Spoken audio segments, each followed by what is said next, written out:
The second question comes from the Agon Arushi of Wisdom video, and the question is, Ugbo from what I gather appears to mean transportation.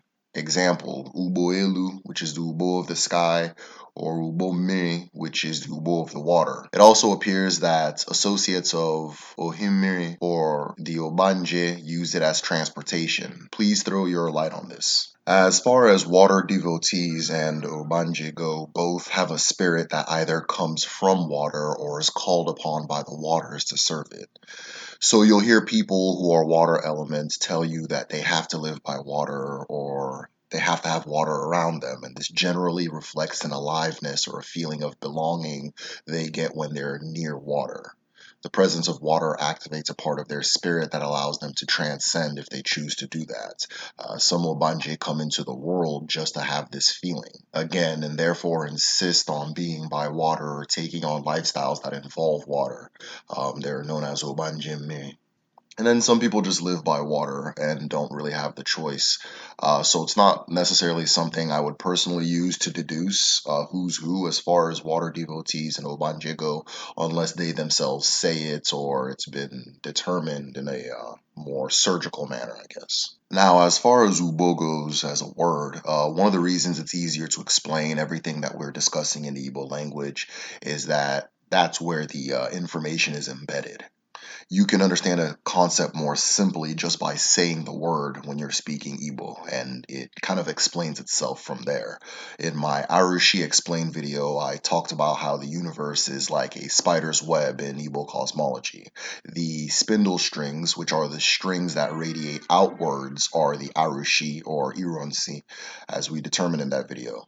And the loops that they cross are the planes of existence in life and the universe. So in Igbo, you'll see this concept reflected in how things are named. So Ugbo, as you determined, is transportation or vehicle. So when that string of vehicle touches water, it becomes Ugbo-Mmiri. When that string of vehicle touches sky, it becomes Ugbo-Elu. When that string touches land, it becomes Ugbo-Ala, and that reflects boat, airplane, and car, respectively. Another interesting example is agon, the word agon, right?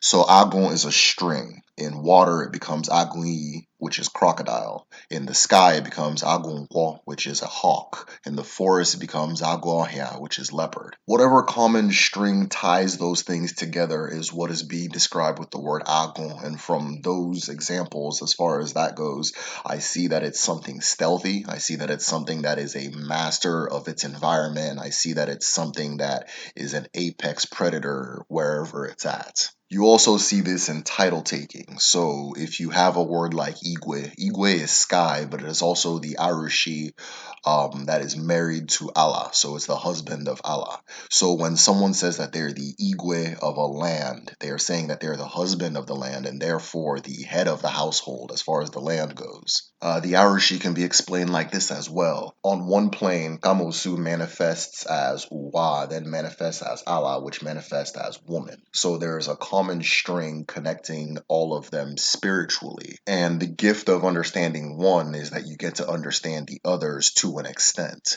It seems to me that in Igbo cosmology, the universe is made with a finite set of formulas. And so observing the things around you and seeing those formulas replicate themselves throughout existence and throughout the universe, or even just throughout your life or within yourself, will let you know things beyond what you're looking at. And this is reflected in the language when you get things like Ugbo, Agon, and so forth.